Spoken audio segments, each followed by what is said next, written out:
സുഹൃത്തെ, സമയം മോശമാണെന്ന് കരുതി എല്ലാവരും നിന്നെ എഴുതിത്തള്ളിയോ? നിന്റെ കഴിവിനെ അവർ പരിഹസിക്കുന്നുണ്ടോ? സാരമില്ല, ശാന്തനായിരിക്കുക. ആകാശം ഇടിഞ്ഞു വീണാലും തളരരുത്. കാരണം വലിയൊരു കൊടുങ്കാറ്റിന് മുൻപുള്ള നിശബ്ദതയാണിത്. നീ ആരാണെന്ന് നിനക്കറിയാം. നിന്റെ ഉള്ളിലെ ആ തീ എത്ര വലുതാണെന്ന് നിനക്കറിയാം. മറ്റുള്ളവരുടെ കൈയടിക്ക് വേണ്ടി കാത്തു നിൽക്കുന്നതുണ്ടല്ലോ, അത് ആദ്യം നീ നിർത്തുക. നിനക്ക് നിന്റെ അംഗീകാരം മാത്രം മതി. തോൽവി എന്നത് നിന്റെ അവസാനമല്ല സുഹൃത്തെ, അതൊരു പുതിയ തുടക്കമാണ്. വിജയിക്കുവാനുള്ള മുന്നേറ്റമാണ്. നമ്മൾ വീഴുന്നത് ഒരു കുറച്ചിലല്ല, പക്ഷെ വീണിടത്ത് തന്നെ കിടക്കുന്നത് വലിയൊരു നാണക്കേടാണ്.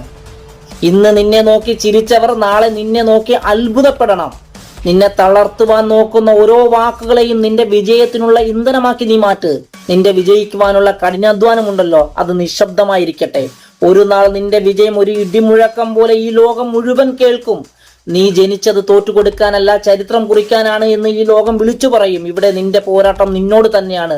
തടസ്സങ്ങൾ ഒരുപാടുണ്ടാകും, പക്ഷെ ഓർക്കുക, സിംഹം രണ്ടടി പിന്നോട്ട് മാറുന്നത് പേടിച്ചിട്ടല്ല, മറിച്ച് കുതിച്ചു ചാടി ഇരയെ കീഴ്പ്പെടുത്തുവാൻ വേണ്ടിയാണ്.